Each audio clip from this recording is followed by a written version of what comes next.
Well, welcome everyone to how to create a 2022 nonprofit marketing plan.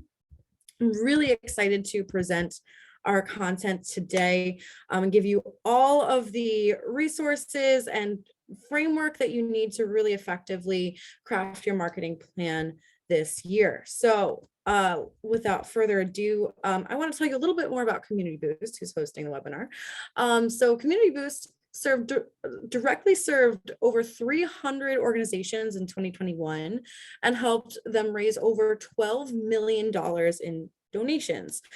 But aside from the nonprofits that we directly work with, one of our big passions here at Community Boost is to provide resources to thousands of organizations like yourselves for free, to really give you the tools that you need to get all of the digital strategies you need to move forward in 2022. So last year, our big initiatives were the nonprofit marketing summits, which had over 20,000 registrants total. So nonprofits like you, I'm sure some of you were there, to learn from some of the top thought leaders in the industry.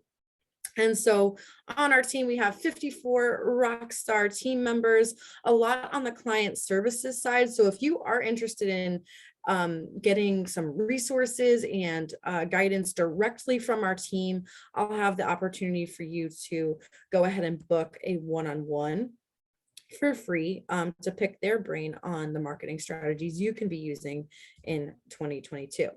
So my name is Candace, and I am the digital events manager here at Community Boost. Community Boost is a digital marketing agency that specifically focuses on accelerating online revenue and impact for nonprofits. I am also really excited to be planning the upcoming Nonprofit Marketing Summit, which is March 8th through 10th, 2022, which has really quickly becoming one of the biggest events in the nonprofit sector. And my goal is to make it the most helpful event and really be careful of your time. I believe that your time is very valuable. So I want to create the most valuable resource for you. So I know, shameless plug here, but I can't help but want to see all of you at Momentum coming up. So I'm going to place this in the chat. Please go ahead and save your seat now. Spots are filling up, so please go ahead and save your seat as soon as possible so you can guarantee that you get your spot. So let me go ahead and I already see some people are registered, which is super exciting. So yeah, well, without further ado, I want to get a sense of who is in the room and what your experience has been like. So I want to know, have you created a nonprofit marketing plan before? So I'm going to give everyone just another maybe 15 seconds. A lot of answers coming in already.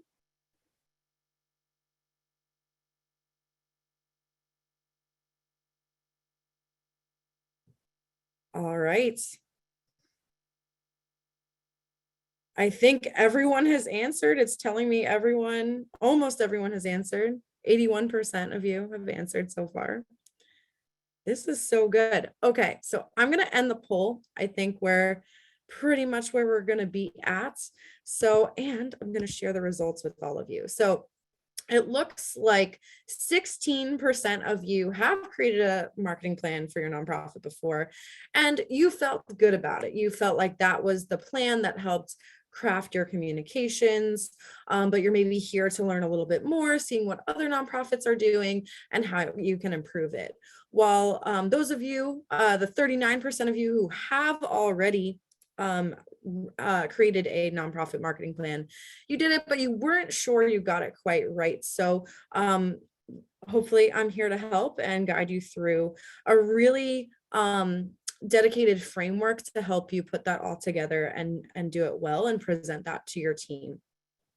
And 45% of you, so really the majority of you, or the most of you haven't, and this is your first time. So this will be a really great presentation for you to help you craft your marketing plan. So, of course, this is the time of the year to do it. It is right at the beginning of 2022. So let's dive into our agenda today. So I'm going to be going over some nonprofit marketing plan basics. So some of you who have done this before, this might be a little repetitive. And then we're going to go into 3 steps to crafting your marketing plan. And I'll save some time for Q&A. I did want to leave some extra time today. I know I've run up on time in previous sessions, so wanted to give you the space to do that. So without further ado, how to create a 2022 nonprofit marketing plan. So again, I already see a bunch of Q&As coming in or questions coming in, so please feel free to go ahead and put that in the chat, and slides and recordings will be available. I'll email those out tomorrow. All right, so nonprofit marketing plan basics. So nonprofit marketing plan 101. So what is a marketing plan? A nonprofit marketing plan outlines your objectives, goals, and strategies that you need to reach those goals. What a nonprofit marketing plan is, it's basically that highest level view of your marketing for the year. So this is not a list of everything you need to do for marketing all year, which thankfully it's not, because that would be quite an endeavor. But it really is designed to be the backbone of your marketing so that you can make the decisions that you need to prioritize those strategies all year round. So basically, it's setting the groundwork for you to make the best decisions for the best marketing strategies all year. So a lot of this has to do with taking a step back and looking at the highest level and putting that down on paper so that you can make the best strategies and the most informed decisions. So there's tons and tons of advantages of a nonprofit marketing plan. So like I said, it helps you have a guide that you can always go back to all year round so that you choose the right strategies for your nonprofit. One of the things that I think is overwhelming in the nonprofit space sometimes, including on webinars like this, is that there are so many great ideas and so many new initiatives you can be doing, but which ones are the right strategies for your nonprofit? And then that's when you go back to what your goals are and what your overall plan looks like to make sure that you're choosing the right things that fit in with those goals. So using TikTok is an amazing, really cool opportunity for your nonprofit. But if that doesn't fit in with your donor retention strategy, then you know that that's not something that you need to prioritize. It also empowers you to measure success. So a lot of what we'll even be getting into later is choosing channels and the key performance metrics and indicators that you need to measure success by in order to make sure that you're on track to meet those goals. It also helps you spot new growth opportunities in 2022. We'll be talking a little bit more about that later. It enables alignment across your team and board. So this is big because I think a lot of the time there's a lot of silos going on where marketing and fundraising maybe work pretty closely together. So that's in alignment a lot of the times, and sometimes it's not, right? But there's a little bit of a discrepancy between the rest of the team. So when you provide your team, your entire team, your executive director, your board, everybody with a nonprofit marketing plan, it gets everyone on the same page and gets buy-in. So along with this, it also helps you advocate for the resources that you need. So if you realize that there's a gap somewhere that needs to be filled, it helps you identify that ahead of time instead of a month before your event, you're like, oh, we actually don't have this, email marketing tool that we really needed to get the word out. So it kind of helps you tackle those challenges now and advocate for more resources. It also helps inform and streamline your communications all year round. So we're going to be talking a little bit about target audience and personas. So that will help you really get into the mind of who these donors are. And that trickles down from everything from how you speak to your donors, your tone, the stories you tell, the even just the way that you send these communications, like which channels that you're using. So it informs a lot. And it creates predictable growth at your nonprofit. And that's my favorite one. A lot of these are really massive benefits, but predictable growth at your organization is really what you need to be striving for as a marketer.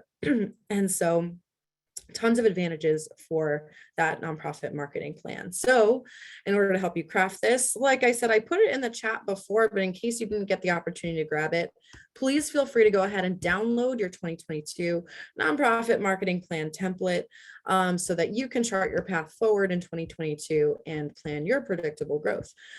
So I do have the link again in the chat before, but I know the chat was moving pretty fast. You can also grab it from the QR code. Let me see. If you need, I can also try to grab that link for you again. So this is our brand new resource, just came out end of last week. So this is the first time that anyone's getting access to this. So go ahead and get that now. And before we go any further, I want to go over the anatomy of what a nonprofit marketing plan contains. So we'll be going into each and every one of these sections, so don't worry too much.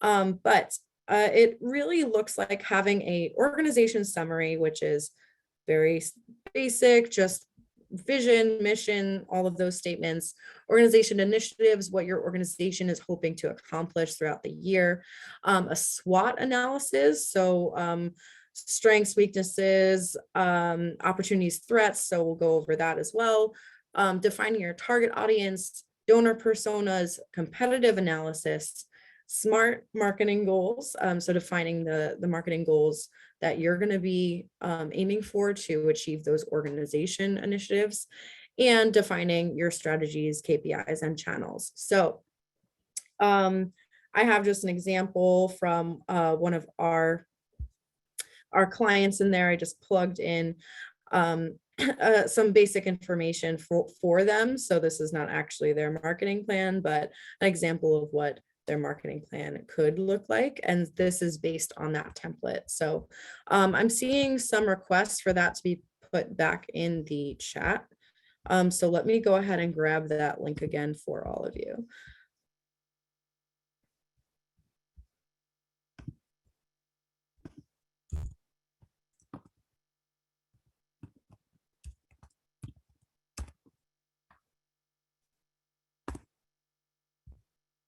It is our guide, and it is going to be easily downloadable, so you can just fill out the form and download the marketing plan template. There we go. So without further ado, let's go into 3 steps to creating your marketing plan. So I've broken it down because those were a lot of items that you need to take a look at, but I broke it into these 3 steps so that we can really easily kind of create a framework for the plan. So number 1 looks like organization alignment. So the purpose of this section of your marketing plan really looks like defining everything on the organizational level so that you can align your marketing with it. So let's take a look. An organization summary. This is pretty basic. I won't spend too much time going into this, but it does look like defining what your vision is at your nonprofit. If you don't have this defined, I would be surprised. It's probably hidden on your website or in some docs somewhere. So you can probably easily find your vision and mission statements. If not, kind of take a step back and think through what your organization ultimately wants to see happen. This is kind of the inspirational, aspirational goal that your nonprofit is working towards. So I think Microsoft, for example, because every organization or business has vision and mission. I think Microsoft, there's this, have a computer in every home. So what do you want to see happen at your organization in an ideal world? And then mission is going to be more around how you're going to achieve it. So what is your organization doing to achieve your goals? So that could be, for a conservation organization, it could look like doing beach cleanups And so that's one of the things that's part of your mission, is we activate our community to clean up our beaches. So overview looks like really basic: name of your organization, location, years in existence, and if you can, overall impact. So if you're able to kind of quantify how many people have been served, how many beaches have been cleaned, things like that, if you're able to include that, will also help with your marketing later on. So all of this is designed to give you the tools that you need to, at a quick glance, go back and then, articulate what your organization is doing effectively. For team members, this is really all about identifying who is on the team and their unique strengths. So take a look at your marketing team. If it's a marketing team of one, define that, and maybe that will show an opportunity for someone else to come on and help you advocate for that, to support your marketing efforts. Or if you're a team of many, who's on the team, what do they do, what are their strengths? And again, that can also help you advocate for the right resources to equip your team to be successful. So best practices for an organization summary. My suggestion is to keep it concise. This should be probably no longer than 2 pages, in my opinion, because after that, it gets really lengthy, it gets hard to consume. And the purpose is, again, for you and your team to be able to, at a quick glance, just get those basic organization information down. Whenever possible, I do recommend presenting this visually. So there's lots of tools. There's tools like Venage, free tools like Canva. Canva is free for nonprofits. But something that you can do to kind of put this in a way that is just appealing and also just easy to understand, is aligning your mission, values, and vision in some kind of graph. So I like that this example I included here, that you can kind of see like almost the overlap of their mission and vision and their values. And this helps you make the right decisions for your organization, because sometimes marketing wants to do an awesome event, but if that event doesn't align with your values or your mission as an organization, then that's probably outside of the scope of what you want to schedule in this year. The other tool I mentioned was Venage. There's a few other ones, but Venage is paid. But I think that's actually where I got this from. And one thing to help you really easily craft this organization summary is take a quick look at your website. What is on your website about your organization? And that might give you the opportunity to also pinpoint a to-do, because if your vision, mission, just about us is out of date, you want to go ahead and, based on the new copy you craft here, update that on your website as well. So great opportunity. Again, I've included a QR code to the template download, so if anyone wants to go ahead, that should be up for a few more slides. Now let's talk a little bit about organization initiatives. So this is really all about defining what your main initiatives as an organization are aiming to achieve in 2022, so that you can best carry out your vision and mission. So this looks a little bit more like, what big programs are we launching this year? What are our plans? Do we want to make donor retention part of our biggest strategy for the year? What do we ultimately need to raise? These are all those big organization initiatives. So out of these bigger goals that you set, this will inform all of the other goals that marketing sets throughout the rest of the year. So one of the things that I do recommend is probably not creating those major initiatives on your own. If you are the ED, then maybe sit down with yourself. But if not, maybe sit down with your executive director on the major initiatives and things that are going to be happening at the organization over the course of the whole year. And then this will inform what strategies you can later be implementing and setting for yourself. Also, if you can't think of anything off the bat, consider your biggest growth opportunities and what you want to see happen at the organization. So one of the things that I think a lot of organizations are going to be adopting, especially in 2022, is peer-to-peer fundraising. This is super effective, and so that could be one of those major initiatives as well. Also, take a look at specific and measurable goals for each initiative. So this shouldn't just be, we want to retain more donors. How much more donors are we looking to retain? What does our percentage look like? Really kind of quantifying not just what those major initiatives look like, but what that looks like in action. So any way that you can define those high numbers. So if you do need to raise, it shouldn't be raise more money, it should be raise $300,000, because that will help us launch our new program, for example.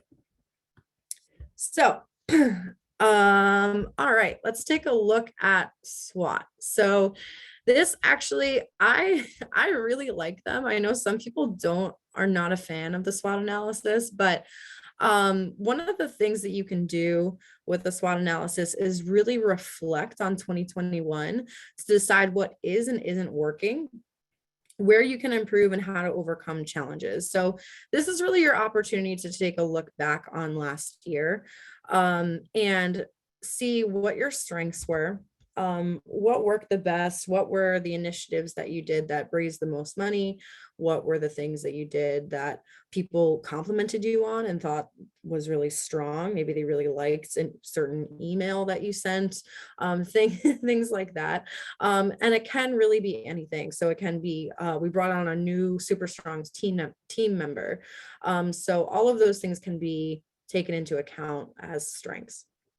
Weaknesses, what can be done better or removed? I love removing things. So I know as a nonprofit professional, you have 1,000 things to do on your plate at all times. If something isn't working, you can actually just remove it. I know organizations that say we have to do this thing because we've always done it.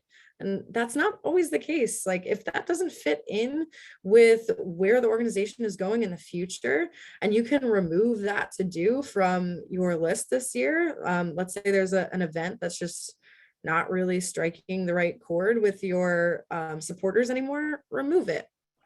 Or if it is really in line with your vision, mission, values, all of that we just went over, how can you do whatever it was better? So let's say an event was kind of a bummer, but that was because there's been all these COVID limitations and challenges that you've faced. So what could be done better to improve the virtual experience for your supporters? Opportunities. So what are we not doing that could help us achieve our goals? I think these are sometimes a challenge to pinpoint, because it does mean taking a look at outside of what your organization is already doing and seeing what big wins are there.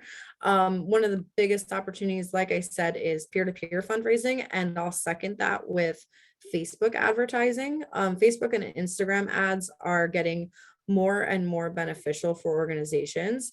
There's been a lot of updates since the iOS 14 update, where people are opting in if they want to basically be tracked online. But what that's also doing is giving us the insight and you the insight you need to really target those people who are interacting with your social media online. So if you're doing peer-to-peer fundraising online, you can also target those who are engaging with your content across channels. Anyway, that's just one example of an opportunity.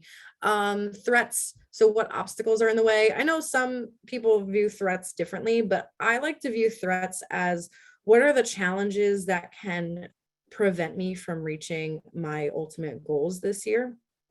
So a lot of obstacles do look like limited time and resources. So when you can pinpoint that, then you're also able to, again, take that back to your team and advocate for what you need well. So when you're reviewing 2021, a few of the things that I like to pinpoint are what initiatives brought in the most funds, what channels were the most effective, what reached people more, what got the most engagement. That can help you craft what channels you decide to move forward with in 2022. What do we see similar organizations doing well? So go to similar organizations' websites. What do you see them doing on their website? And kind of using that to pinpoint opportunities. Also social media, see what other organizations are doing on social media. I think that's a huge opportunity.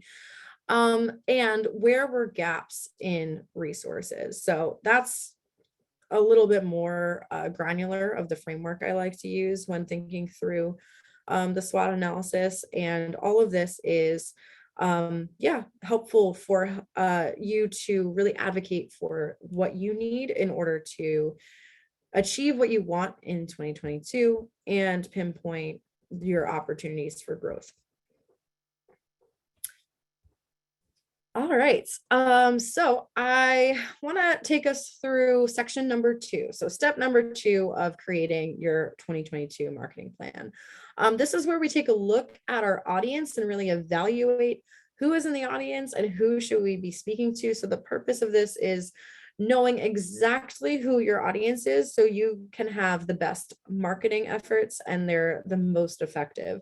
So this informs everything from the strategies you choose to your branding that you choose this year. If you do end up rebranding or at least updating your brand or rebranding an event, all of that plays into it.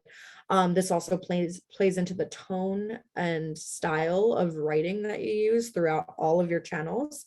It'll also play into the images you choose. It really does boil down to every aspect of your communications. So super important to know who is in your audience. So the purpose is to really define who it is you're marketing to, and AKA that should be your ideal donor. So who are the people that are going to be giving to your organization?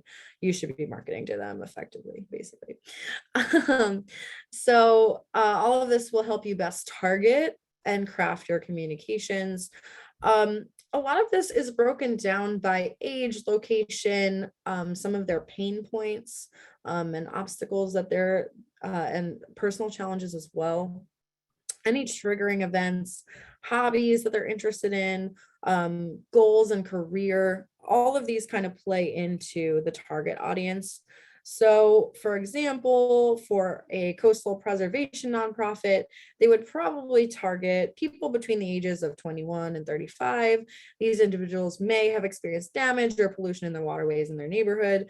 They are both male and female, college educated, live in an active outdoorsy style lifestyle. So that's just an example to inform your target audience and how you would craft that and think through who it is that is most responsive to your marketing and therefore would also be most responsive to giving to your organization. So the best practices for defining your target audience would really start with just looking at who your current donor base is. If you have ideas of what their demographics are, that's great. And you can look for similarities. Also, if you do work directly with donors, a lot of this could just look like taking inventory of who it is that you talk to all the time, and crafting a target audience around that. Also looks like collecting data from your focus groups or your community. One of my favorite things is donor surveys. It gives you a lot of great information. Of course, not every donor is going to answer the donor survey, but even if you get a portion of your audience to take a survey about themselves and why they supported your organization, that will go a long way to actually help craft all of your communications all year round. And then you can also take a look at who other similar organizations are targeting as well. So you can take a look at their social media, what their marketing looks like on even just their branding website, and kind of define who it is they might be targeting based on what you're seeing. So all of this is really helpful in really helping define the broad strokes of your target audience. Now we'll talk a little bit more about personas. So personas are different in that it's almost like the simplest version of that target audience, because you're taking that target audience and you're creating a character. And the purpose of this is to create a character that you can understand, so you can understand what resonates with them. So what communications are going to best encourage this persona to give to my organization?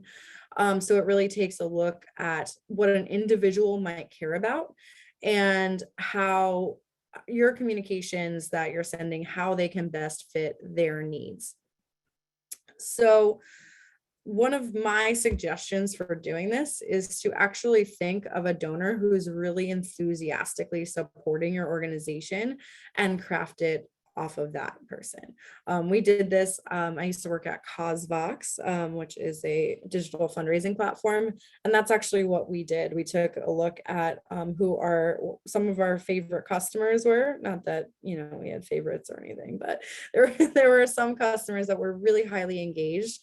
And we crafted personas around them because that's who we want to get, right? That's more of those people that are like this person. So that's just kind of my tip for thinking through donor personas, because you want to attract more people like the people who are most enthusiastically engaged with your organization. So an example of a persona would probably look something like this. So for a coastal preservation restoration organization, the persona would be Ryan, a young active male. His lifestyle, Ryan works remotely from his condo 15 minutes from the beach in San Diego. That sounds great. He gets up early to go surfing every morning before work, is single, owns a dog, and is financially stable. His personal background: he's 27 years old, grew up in San Diego and loves the beach. His challenges and pain points: the coastline he loves to surf at is often polluted or off limits due to oil spills. He wants to keep surfing every day, but it is becoming dangerous. His business background: he has a degree in marketing and works for a tech company. He does surf photography as a side hustle. And where they go to for information: so Ryan consistently uses social media on a daily basis, but is mostly on Instagram. He mostly uses his phone to do information searches. That would be great. I wish that's what I mostly use my phone for. But all of this is a great example of what a persona can look like. And when you define who it is that you're speaking to, so if I'm talking to my friend Ryan, it's going to look really similar. It's going to look really different than if I'm just talking to a very general you. People like to feel that they're personally addressed. And honestly, the more specific you can get with your persona, the better, because it's going to actually resonate more universally with those in your target market. All right. I know there's tons of questions. I'm going to try to leave time for everything. So please keep those questions coming in. I do want to talk a little bit. I'll talk briefly about competitive analysis, just because I do think it's important to know what other organizations are out there so that you can think through what opportunities you have to improve and also what makes your organization unique, because both of these things come up with donor retention strategy. You can integrate that positioning to retain more donors and why they should stay with your organization, as well as just your case for getting new donors and new donor acquisition. So one of the things you can do is just really start researching what similar nonprofits are out there. So what organizations have a similar mission to you? What organizations are in a similar location as well? And take a look at what your organization is doing that they aren't doing. So if you have a program that sets you apart, that's really good to highlight, and you can have that inform some of your strategies throughout the year because it's something that nobody else is doing. And you can also take a look at what they are doing, and either decide if this fits in with your overall goals and initiatives for the year, if you want to start some new initiatives, or from a marketing standpoint, what are they doing well that we aren't doing, and how can this inspire our plans? So I wanted to just show you a really brief analysis of a competitive analysis example. So we're going to go with our coastal preservation restoration organization. So what they do, Organization A is a nonprofit that organizes community events to clean the coastline. And how we compete, there's this competitor, they have paid Google ads running for the same keywords that we would like to rank for organically. So now that you know you have this competitor, you can start thinking through the marketing strategies you want to use. So if you want to rank organically, that means that you're probably going to have to invest some time into SEO research and also optimizing some of your pages on your website. So this competitive analysis also helps you craft what things are priorities to help you stand out amidst the noise. All right, and I want to talk now about setting goals, key performance indicators. Thanks for everyone in the chat for helping define that for everyone, and some of the strategies you can be using. So the real purpose of this section is to take everything that we've talked about and everything that you are planning and map out what that looks like more specifically for marketing. So yeah, so that you can best measure success. So now that you've taken a look at what you did well last year, you have some opportunities in mind. You can see what other nonprofits are doing well. All of this helps to inform your marketing goals. So the purpose of these marketing goals, they're separate from those big organization initiatives, but they're actually rather more drilled down and more specific. So the idea is to take, if your big initiative for the year is to increase donor retention by 30%, then you can think through what marketing initiatives actually work to increase donor retention. So then you're probably going to want to look at increasing conversion on your recurring donations so that you can retain more donors that way. So all of this looks like defining what those smaller goals, how these smaller goals tie back to those big goals. And to help you best measure success, I do recommend setting SMART goals. You've probably seen this before, but it's creating goals that are very specific, measurable, attainable is a big one because you can be really specific and very measurable. So, if we're going with the donor retention play, we want to get 50% of our donors to become recurring donors. But is that attainable? So we really want to take a look at, maybe what worked last year, what our current conversion rates for recurring donors are, and make sure that those goals are attainable. And if they're not, adjust them accordingly or overcome those obstacles to make them attainable. Relevant, so these should be relevant to your mission and to your organizational goals, and time bound. I like time bound because it does set goals so that it's not just one big goal for the whole year, but rather we want to get 25% of our returning donors to become recurring donors within the first 3 months of the year. So it gives you a very specific goal and way that you can measure success and a time to do it in.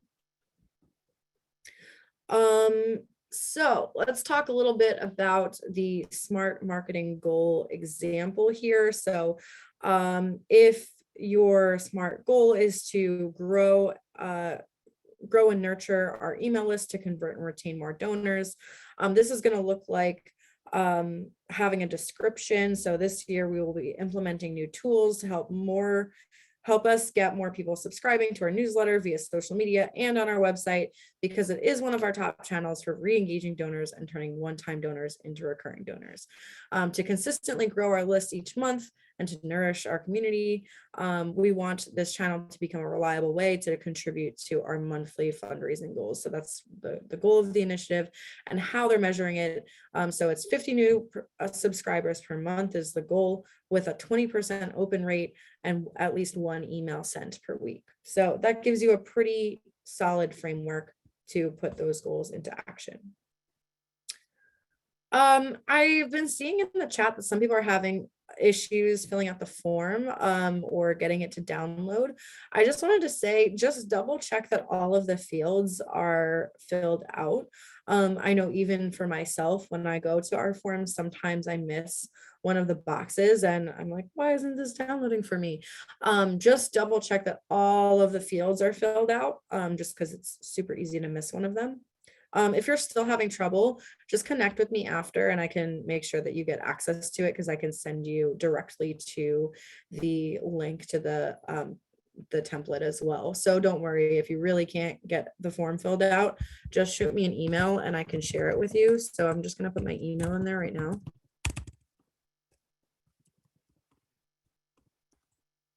And I'll try to follow up with everyone as well in the chat.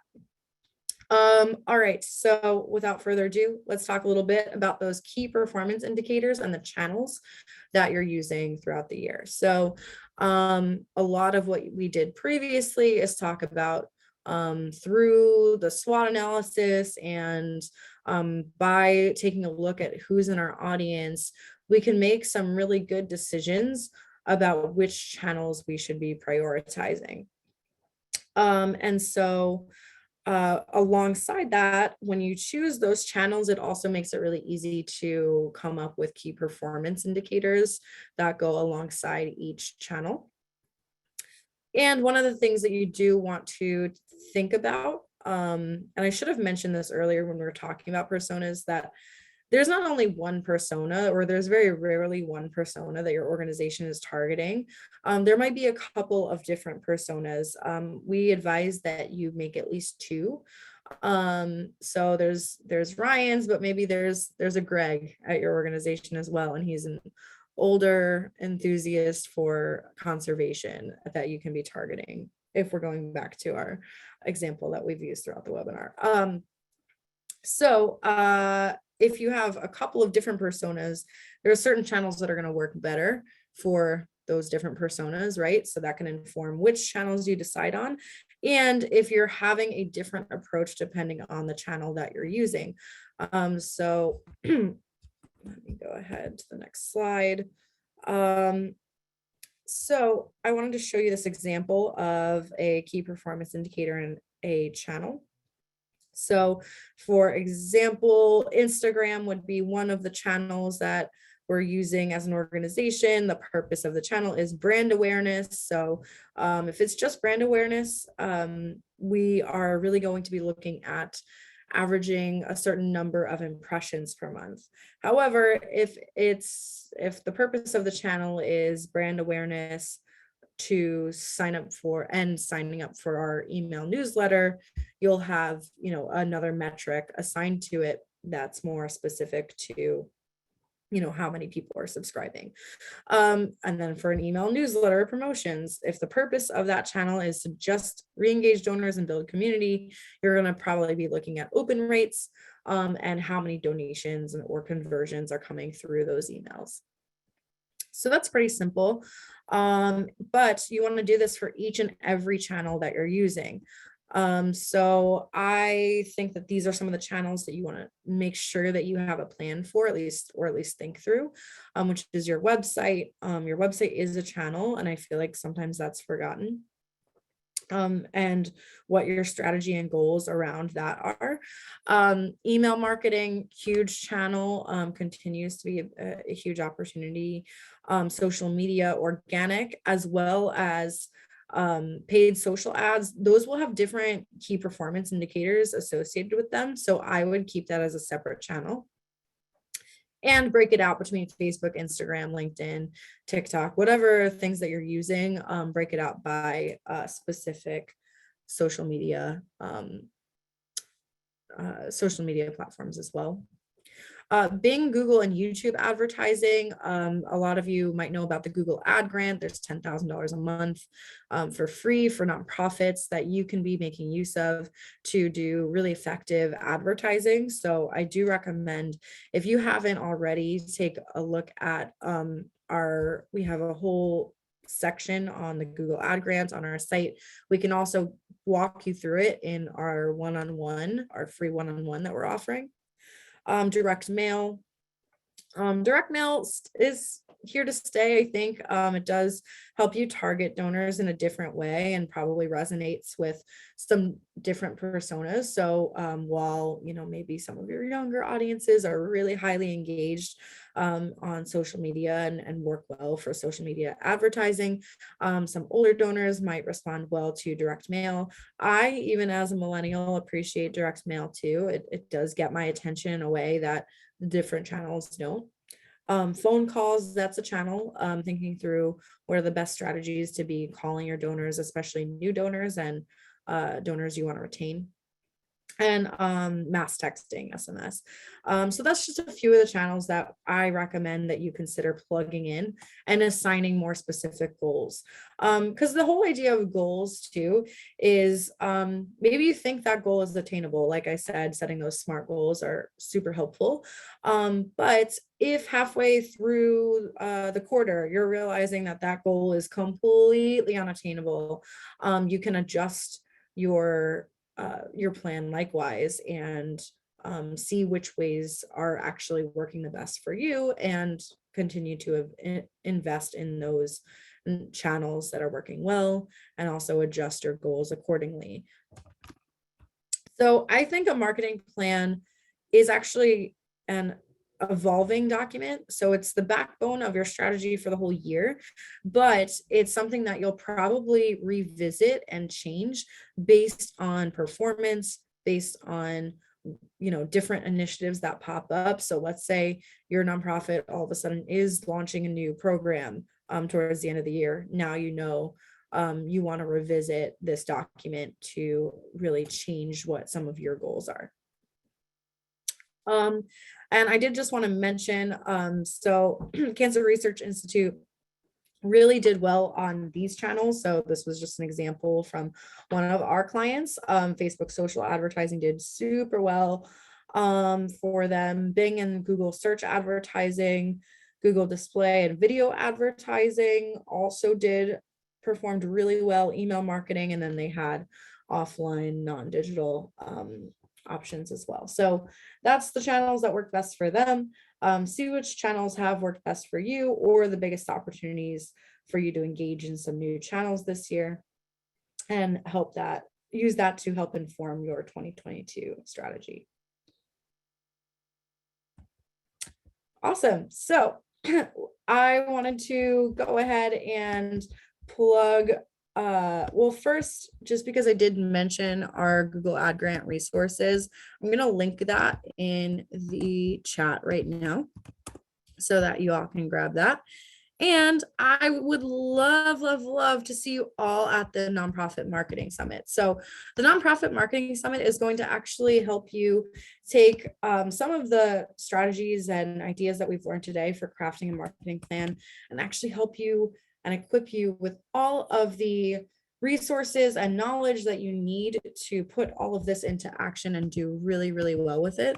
The whole idea is to really help you get the latest digital strategies that you need to move your nonprofit forward. So please, if you have not already, go ahead and save your seat. I pasted that in the chat again.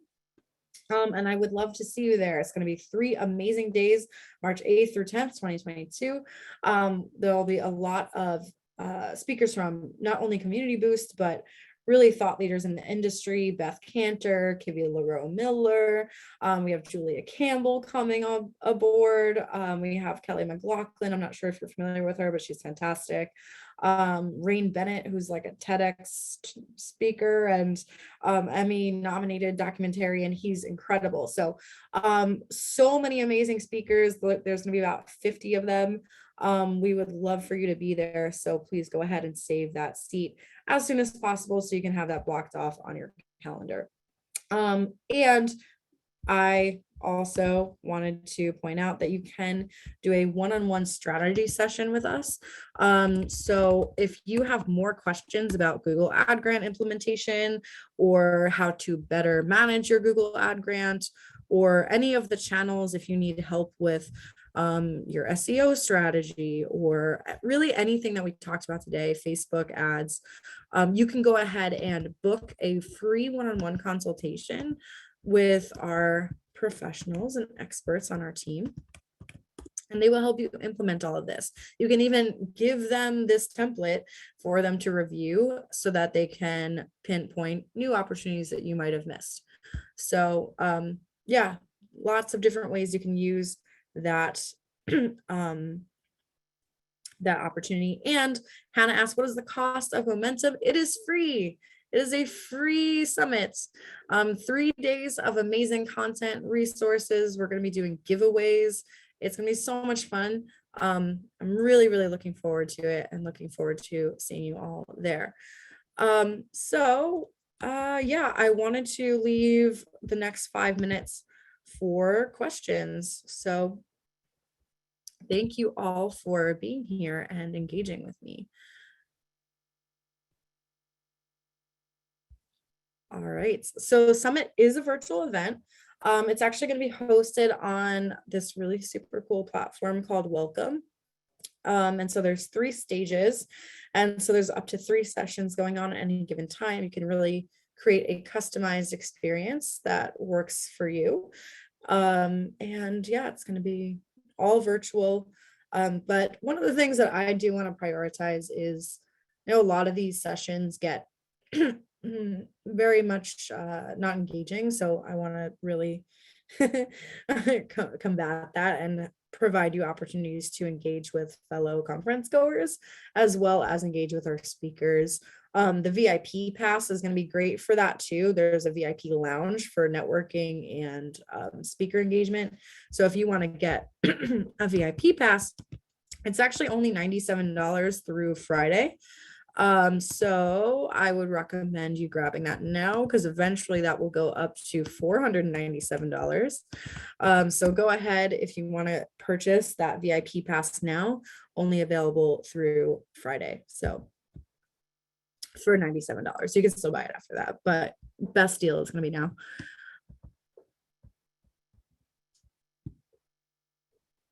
So Ashley asked, I don't know if I missed this part, but what kind of content is the best to create for social media that drives more followers and younger theater goers? So I really think that this is a broader conversation, but like Sarah said, video is a great opportunity. I would also specifically do videos under 30 seconds. People have very short attention spans. And I would think through doing some A/B testing. So you can create videos, you can create images, graphics, all of those things and share them on social. But one of the best things you can do is spend a little bit of money on a Facebook ad and do A/B testing to see what works best for your audience.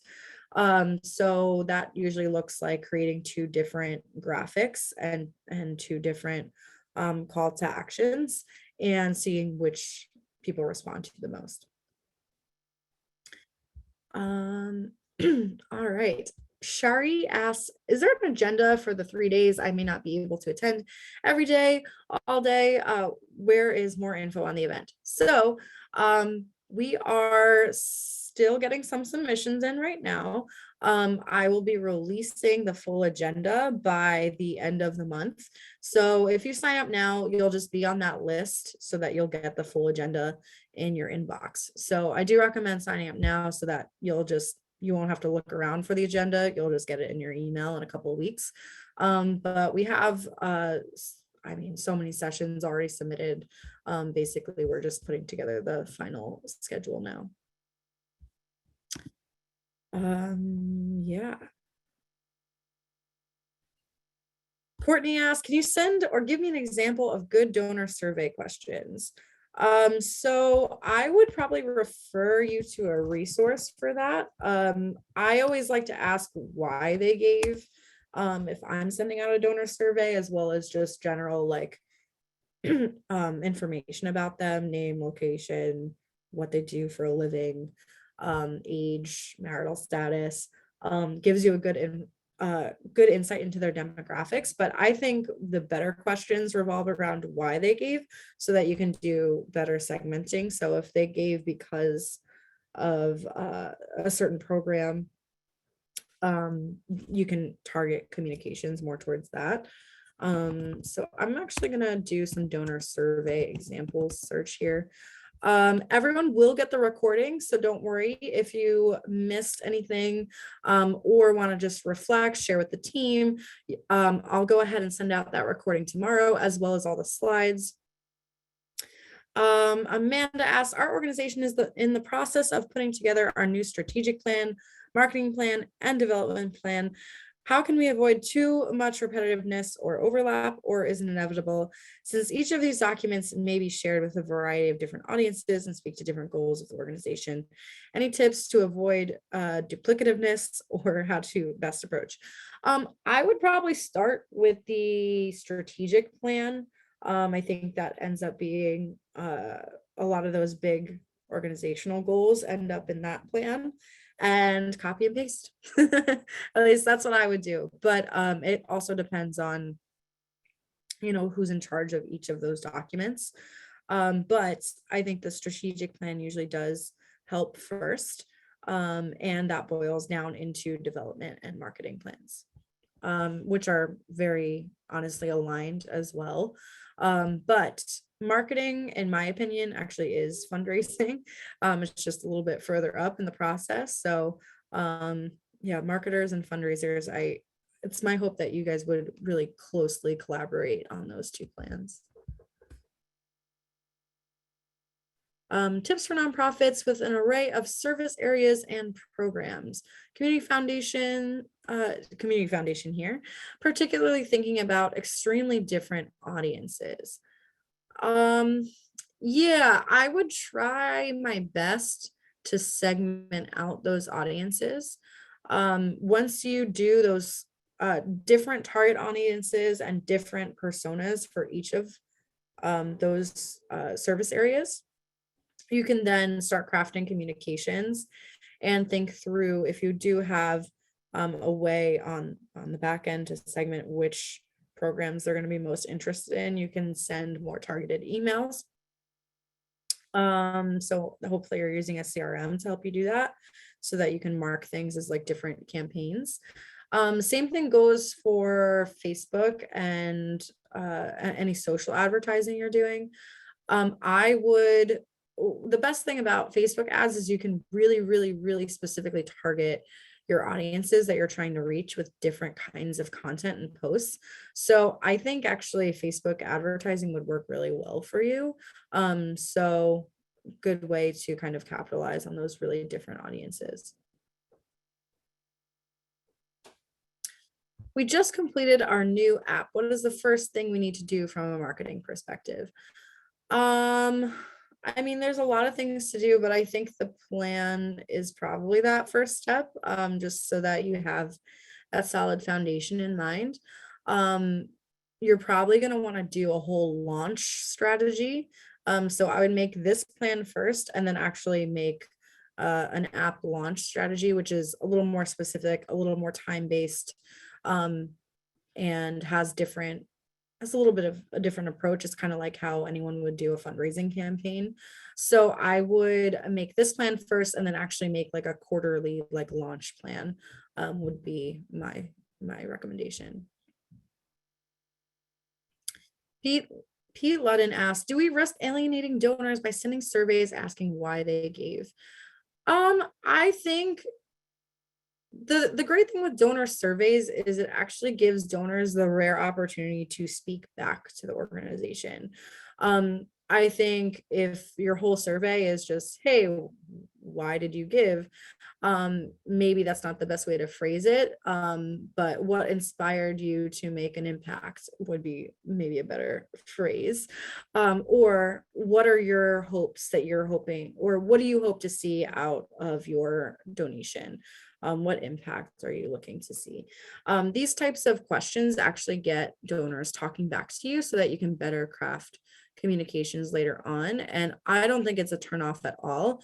I think donors are rarely given the opportunity to speak about their gift. And so the more contact you have with donors, the better you're actually and getting to know them, the more you're creating that ongoing relationship so that it's not just you marketing to them, but it's actually a conversation. So Nicole asked, what is a good budget for Facebook ads if you're just starting out? You really don't need a lot to get started. I would literally think about, investing $50 and seeing what that does.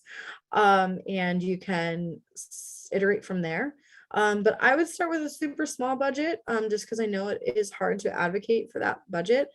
And then once you have that proof that it's working and you were able to acquire 30 new people on your email list or whatever it may be, you can then go back to the team and advocate for more budget. So I would also recommend, if you are interested in getting started with Facebook ad strategy, remarketing is the best way to spend that budget. So people who have previously engaged with your social posts over the course of the year, getting ads in front of them who have already been in your networks. So that's probably the best way, is doing some retargeting and remarketing to make the biggest impact on a small budget. We had a client that did a remarketing campaign for, I believe, I don't quote me on this, but I think they literally spent $30 and they raised $25,000 and it was all based on remarketing on Facebook advertising. So again, if you actually want to get better guidance on Facebook advertising, I really recommend that you book a time to chat one-on-one. It's completely free. There's no obligation. You definitely don't have to sign on as a client, but it just is a resource for you to get a little bit more granular about your ad strategy. All right. So yeah, Nate said, is the recording going to be shared? I will be sharing all of this. So I'll get that in your inbox tomorrow. Samantha asked, is LinkedIn that effective for marketing? How might I make it more popular? So I think the channels, and I was trying to get into this, but I feel like I kind of ran out of time. The channels that you choose should be really specific for your organization. So LinkedIn is a great marketing tactic for certain types of organizations and maybe not that popular for other types of organizations. And it's totally based on what your audience is and where they're engaging. So the best thing that you can do is take a look at your donor persona, for example, and think through, okay, so Ryan is 27, he's a marketing professional, he's probably pretty engaged on LinkedIn, and you can kind of make some assessments on channel based on that. But if your most of your audience that you're targeting is retired, they might not be so active on LinkedIn, so they might be more active on Facebook. So I think that's kind of where like the audience and personas come in, because you should choose marketing tactics that work best for your organization and who you're actually trying to attract.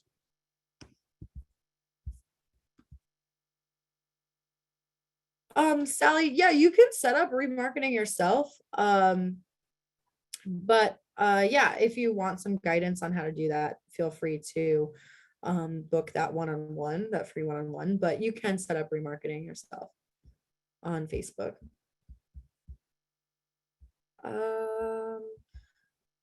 Someone asked, what would you suggest for a small nonprofit that has just gotten started out to gain following?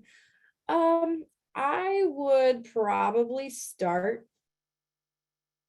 by, I'm trying to think. I would start by peer-to-peer fundraising, actually.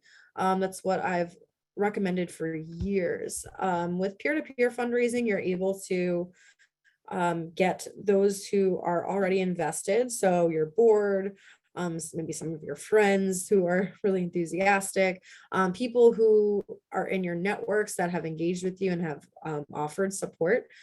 Getting started with peer-to-peer fundraising is a great way to raise some initial funds and also basically use those existing networks to get a broader network and start getting emails, start getting donations coming in, basically start building that framework, and you can kind of build from there. Great thing with peer-to-peer is that it doesn't cost you anything to do it. You can even do it on Facebook and then do some remarketing later on. um, so I would maybe start with peer-to-peer. I would also probably just start by looking at similar organizations, kind of doing that competitive analysis that we went over and seeing what they're doing to build their following too, to make some decisions on channels that might work well for you. Amazing. So I think that's all the questions that I have time for. I was trying to get to as many as possible. If anyone does want to connect, please go ahead.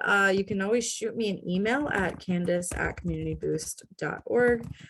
And please book a time to chat if you want with our team. They can really help you get everything up and running at your organization, whatever channel that you want to focus on for the year. I will go ahead and also put again in the chat the template download so that you can grab that before we go, and you can start building out your marketing plan for the year. And I hope you do revisit it midway, at least, maybe even quarterly, to make some adjustments for this plan, because it does really change as priorities shift. And yeah, thank you all for joining. This has been absolutely incredible. What great engagement with all of you in the chat and the questions. And I really do hope to see you again at the Nonprofit Marketing Summit. It's going to be a lot of fun, a lot of really great sessions. And yeah, I would love to see you there. Thanks, Allison. Thank you, all of you who have engaged, Joanna, everyone in the chat, everyone that we've spoken with today. And yeah, I appreciate your time, value your time, and hope you have a great rest of your day. Awesome. All right. I'll see you soon. All right. Have a great rest of your Tuesday, and I'll see you at the Nonprofit Marketing Summit, if not before. All right. Take care, everybody.